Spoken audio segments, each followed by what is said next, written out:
Hi everyone.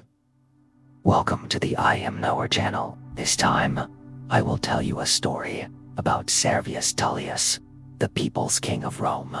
Find the most comfortable position for you right now. If you like this video, please push like button and subscribe this channel. Disclaimer: this video was created with the assistance of artificial intelligence, AI. Some or all of the visuals, narration, or text may have been generated using AI tools. While efforts were made to ensure accuracy and quality, the content should be viewed for informational and entertainment purposes only. Chapter 7: Building the Servian Wall.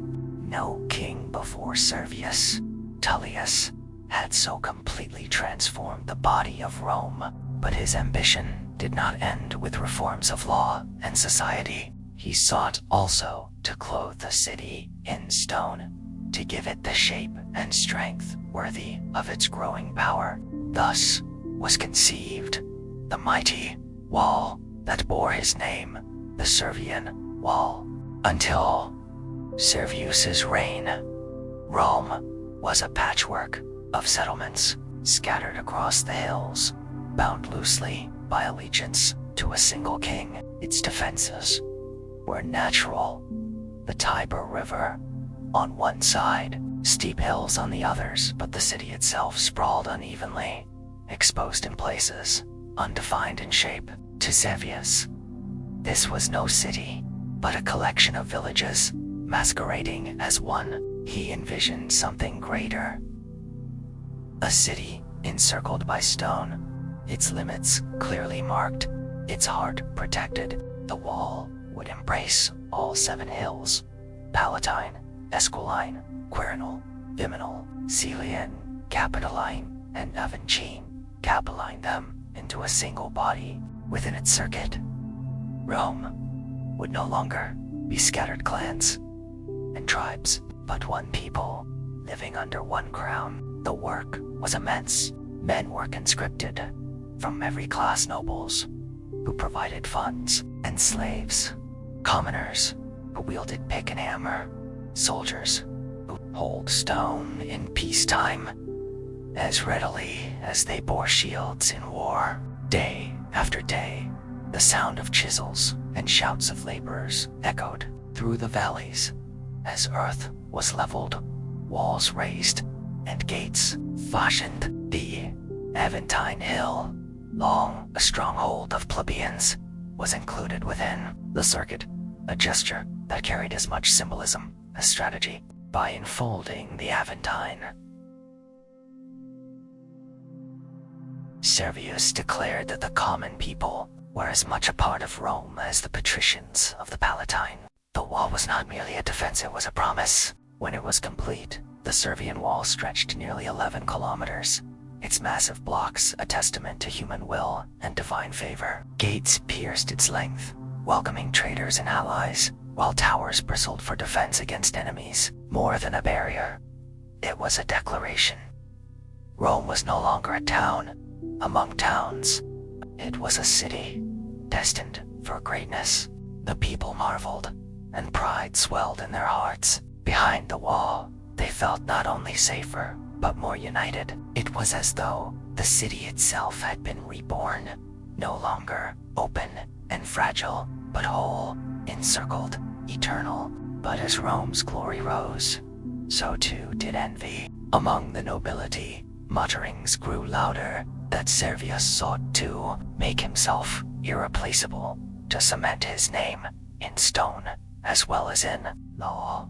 His wall, they whispered, was less a gift to the people than a monument to his own ambition. Servius himself cared little for such slanders. For him, the wall was not vanity, but necessity. The city needed strength against her foes and unity within her bounds. In stone, he had given Rome both. And yet, though his wall stood firm, the king knew well that the true enemies of Rome were not always beyond its gates. Some lived with. Chapter 8: Struggles with the nobility. The wall stood The census was complete, and Rome prospered under Servius Tullius.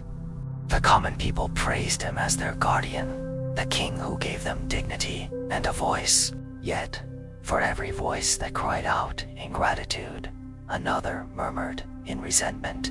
Among the patrician class, old wounds festered, and new ones opened. To the nobility, Servius was always an outsider. His reforms had carved away at their privileges, binding them to obligations they had never before borne, and sharing authority with men they considered beneath them. Worse still, he had risen not from their ranks, but from the lowly shadow of slavery. To see him upon the throne was, in their eyes, an insult to tradition, and an affront to the gods. Behind closed doors, noble families whispered of his illegitimacy. He was never elected by the People's Assembly, they said, nor approved by the Senate. He wears the crown only because Tanaquil deceived us. After her husband's death, these mutterings spread like smoke through the Curia and the Forum. Servius, for his part, knew well the dangers of noble discontent. He walked a careful line firm in his reforms, yet respectful of tradition, always presenting himself as the servant of Rome rather than its master. He reminded the patricians that their wealth and lands were secure, that the army he had restructured still relied on their leadership, and that his reign had brought prosperity to all. But such assurances did little to cool their pride. They saw not stability, but erosion, not justice, but rebellion against the natural order. What Servius lacked in aristocratic allies, he made up for with the loyalty of the people. The plebeians adored him. He visited their districts, spoke with their leaders, and made himself visible among them. When disputes arose, he judged fairly, never favoring the noble over the commoner. He became the king, not of patricians or plebeians alone, but of Rome as a whole. And for this very reason, the nobles feared him more. In this climate of suspicion entered a new player, Lucius Tarquinius, later called Superbus.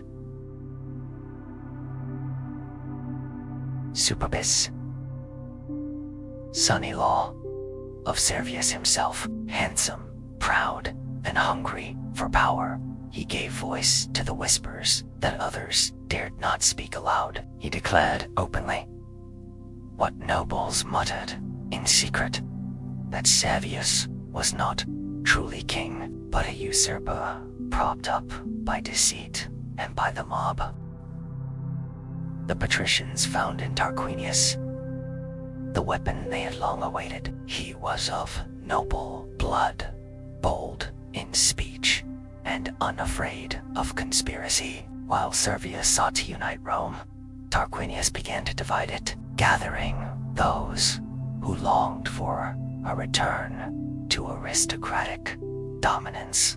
Thus, the reign of Servius entered its most perilous stage. The people stood firmly at his side, while the nobles sharpened their daggers in the shadows. The king who had bound Rome together with walls and laws now found himself hemmed in by enemies within his own city. The struggle was no longer one of reforms or policies, but of survival. And in this contest, ambition would soon prove sharper than stone and deadlier than fire. Chapter 9: The Ambition of Tullia. The story of Rome's kings is not only one of men who seized power, but also of women whose ambitions shaped destiny. Among these, none was more infamous than Tullia, daughter of Servius Tullius, Rome's sixth king. Her name would forever be entwined with blood and treachery, for she embodied both the allure and the peril of unchecked ambition. From her earliest years, Tullia possessed a fierceness of spirit that set her apart from her sister. Where her sibling was gentle and obedient, Tullia was bold, restless, and driven by a hunger for power. Servius, perhaps blinded by paternal affection, sought to temper her nature by arranging her marriage into the family of Tarquinius Priscus.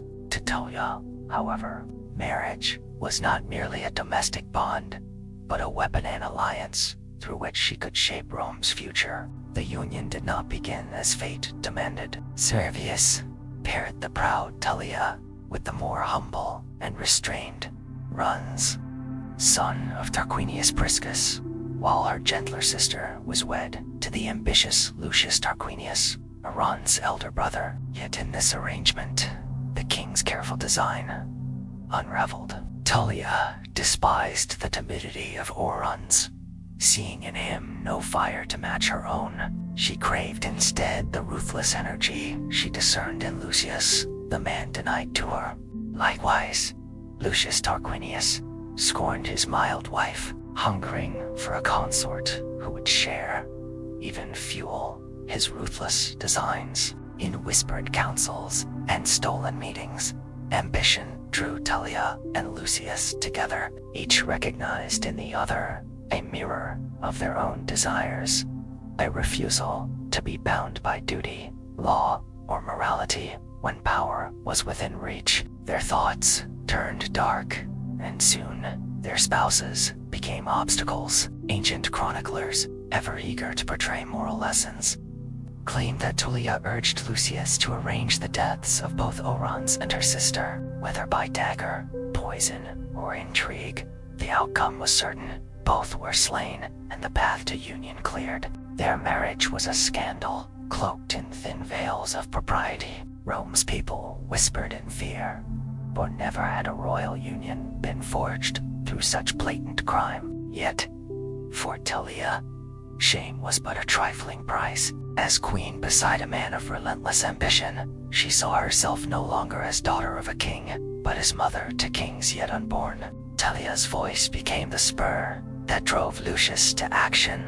When his resolve wavered, she mocked him for weakness. When he hesitated to challenge Servius, she reminded him that thrones were not won by patience, but by daring. In Tullia burned the fire of Tarquin pride, and it consumed all else. To her, Servius Tullius was not a father to be honored, but an obstacle to be cast aside.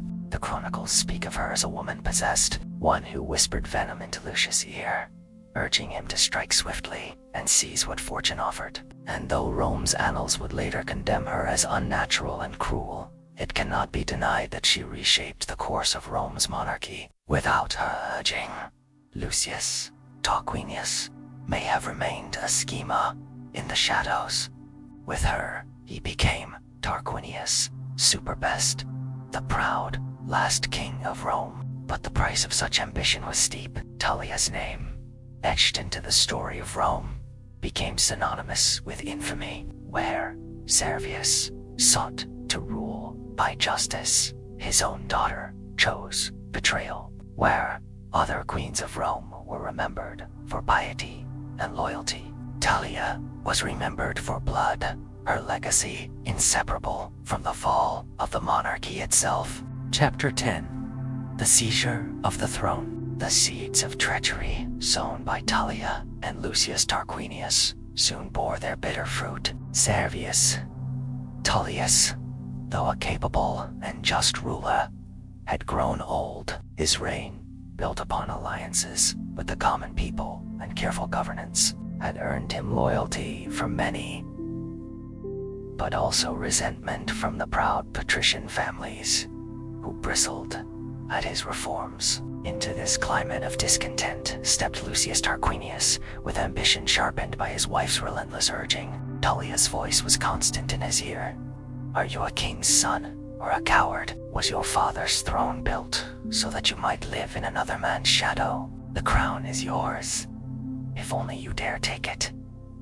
She stoked the flame until hesitation was consumed. Lucius began to move openly, gathering support among Rome's nobility, who longed for the glory and stern authority of Tarquinius Priscus. The coup was as audacious as it was brutal. On a day when the Senate convened, Lucius Tarquinius strode into the Curia, addressed not as a supplicant, but as a sovereign, with a boldness that stunned those present.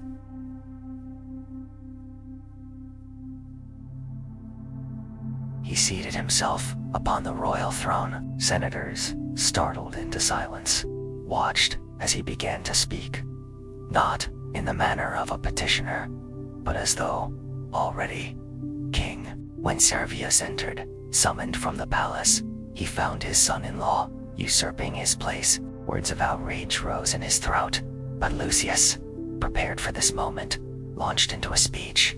He declared Servius an illegitimate king, a man of servile birth who had no right to rule over Romans of noble blood. He painted himself as the rightful heir to Tarquinius Priscus, whose crown had been stolen by a former slave. The Senate wavered. Some remembered the prosperity under Servius.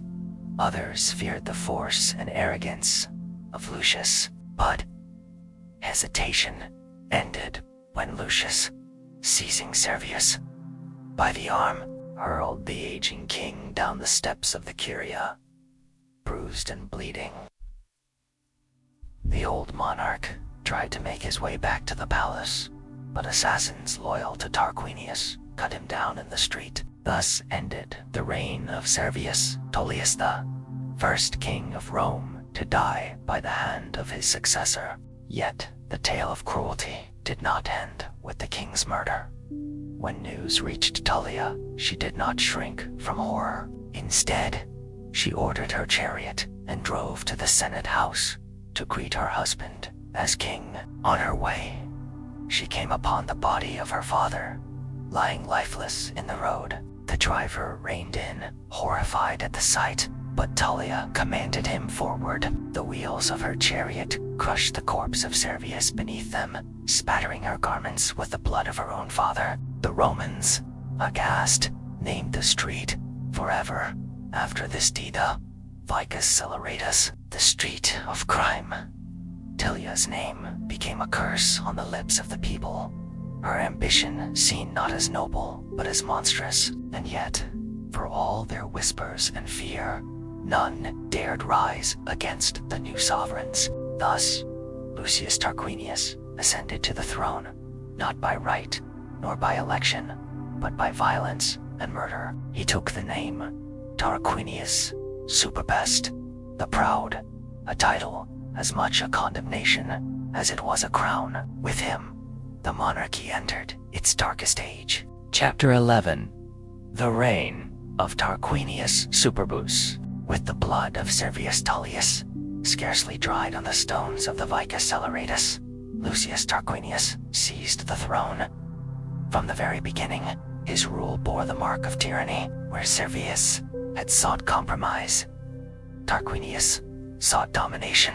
Where Servius had expanded the rights of the common people, Tarquinius scorned them, relying instead on fear and the support of a loyal nobility. He was called Superbest, the Proud, not merely for his arrogance, but for the manner in which he wielded power. He dismissed the Senate from its rightful role, governing by decree and silencing those who dared oppose him.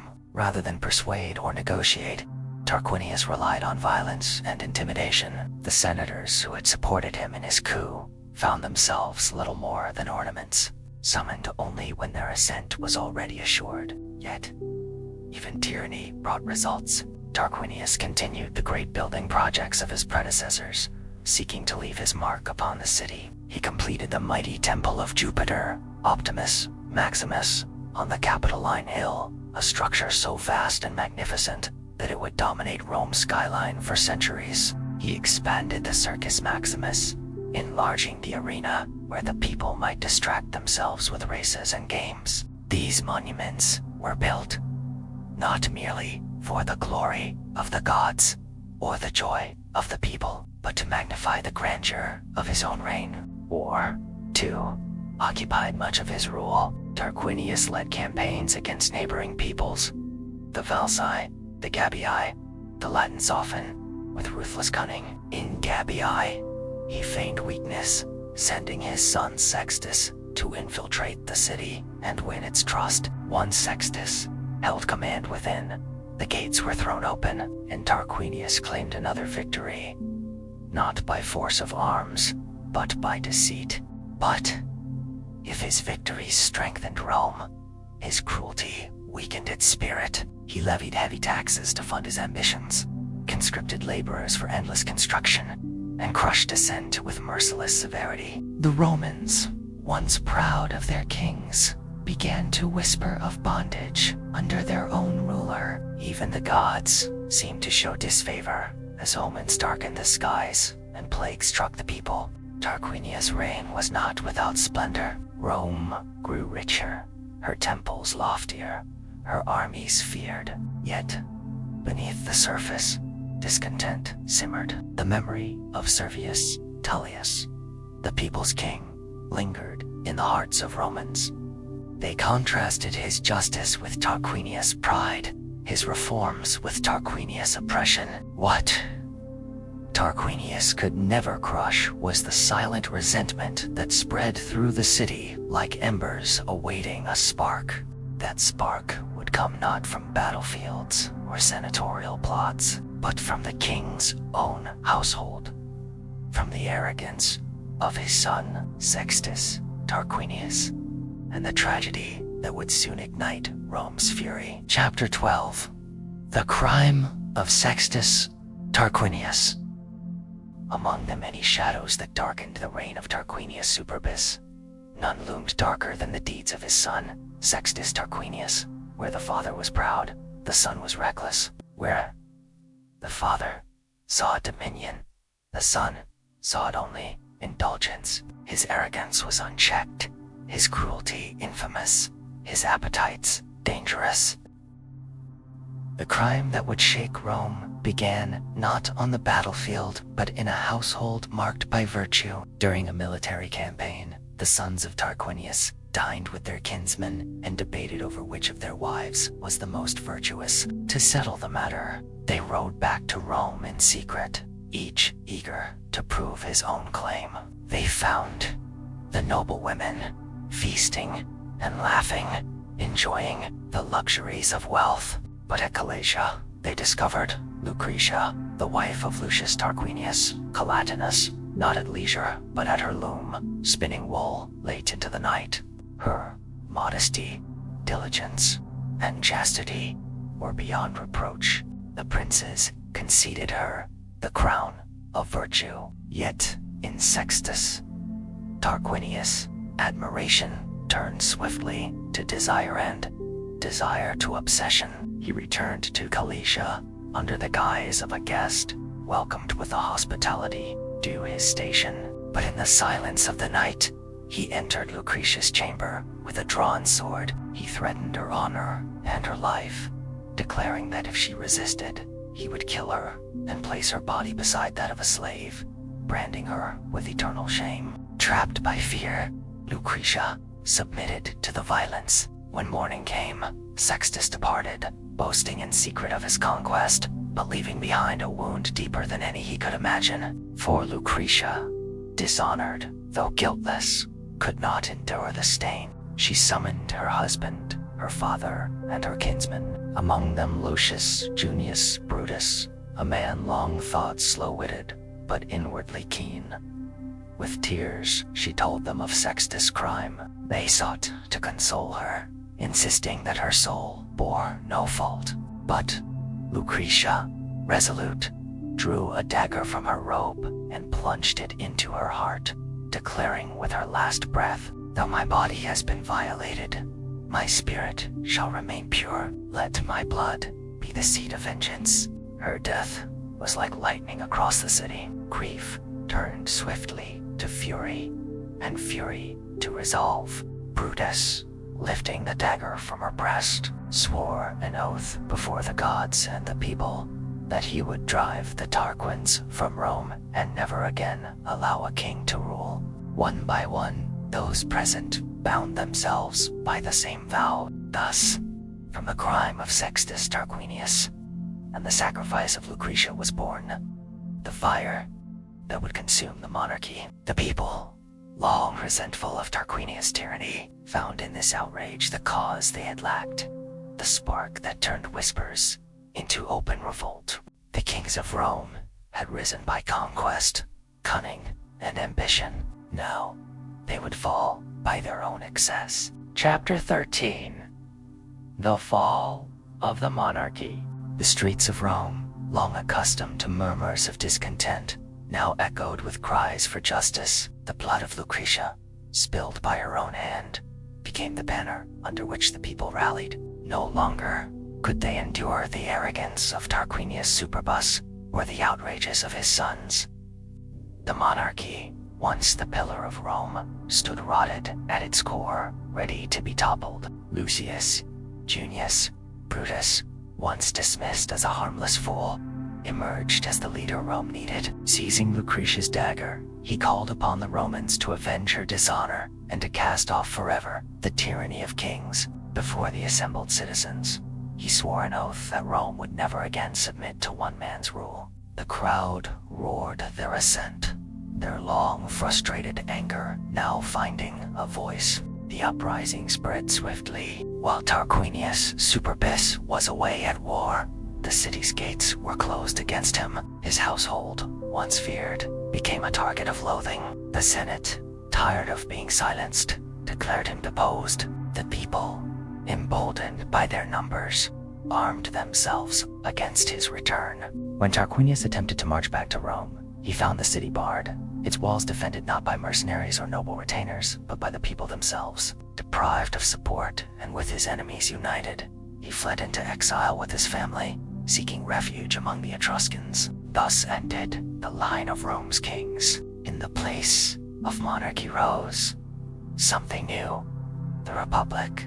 2 consuls, elected yearly, would hold power in the name of the people, bound by law and restrained by the authority of one another. Brutus himself was chosen as one of the first, a living symbol of Rome's new order. The chains of kingship were broken, replaced by a system that, though imperfect, promised liberty and balance. Yet the memory of the Tarquins lingered. Tarquinius Superbus, restless in exile, would make attempts to reclaim his throne, but Rome had tasted freedom and would not return to servitude. The monarchy was dead, and in its place a republic was born, a republic destined through struggle and triumph to command the world. Thus, the story of Servius Tullius, born a slave, yet crowned as king, and the tale of his successors, culminated in a lesson eternal, that power gained by treachery and wielded with pride is doomed to fall, while the will of the people, once awakened, cannot be silenced. Rome's kings had built her walls, her temples, her institutions, but it was in their downfall that Rome discovered her true strength, the sovereignty of her citizens. From the blood of Lucretia, from the ambition of Tullia, from the tyranny of Tarquinius, the Roman Republic was forged an experiment in liberty that would shape the destiny of nations. Epilogue: Servius' shadow and Rome's dawn. The tale of Servius Tullius is unlike that of any other king of early Rome. Born in obscurity, some said in slavery, others whispered with divine fire upon his brow, he rose to the throne, not by inheritance, nor by the sword, but by merit and the will of the people. His reign was marked not by tyranny, but by vision, the census, the organization of Rome's classes, the walls that encircled the city, and the dignity he offered to those long ignored. Yet his end was as tragic as his beginning, was mysterious, betrayed by his own daughter and son-in-law. Servius fell not in battle against Rome's enemies, but to treachery within her heart. His blood stained the steps of the Curia, and his body was dishonored in the streets. But though his life was cut short, his legacy endured. When the Tarquins fell, when the Romans swore never again to bow to a king, they did not cast aside the memory of Servius. Instead, his reforms became the bedrock of the new republic. The census he introduced would guide Rome's armies and assemblies for centuries. The Servian Wall, though later rebuilt and expanded, would remain a symbol of the city's strength. Even his dream of giving the plebeians a voice echoed in the institutions of the Republic, where the people would play a role in choosing their magistrates. The monarchy had given Rome its foundation, but it was Servius who gave her a soul. His story rising from bondage to kingship, ruling with justice, and dying at the hands of ambition, was retold for generations, a reminder of the fragility of power and the enduring strength of the people. Thus Rome entered a new age. The kings were gone, but their lessons remained. From Servius, Romans learned that greatness could rise from the humblest of origins. From Tarquinius Superbus, they learned that tyranny, no matter how splendid its monuments, must always fall. Together, these truths became part of Rome's destiny, a city not built in a day, but forged in struggle, betrayal, sacrifice, and the unyielding will of its citizens. In the end, the shadow of Servius Tullius stretched far beyond his reign. In the Republic he never lived to see. In the freedom his reforms made possible, he lived, and as the king who, though slain, became the people's eternal ruler.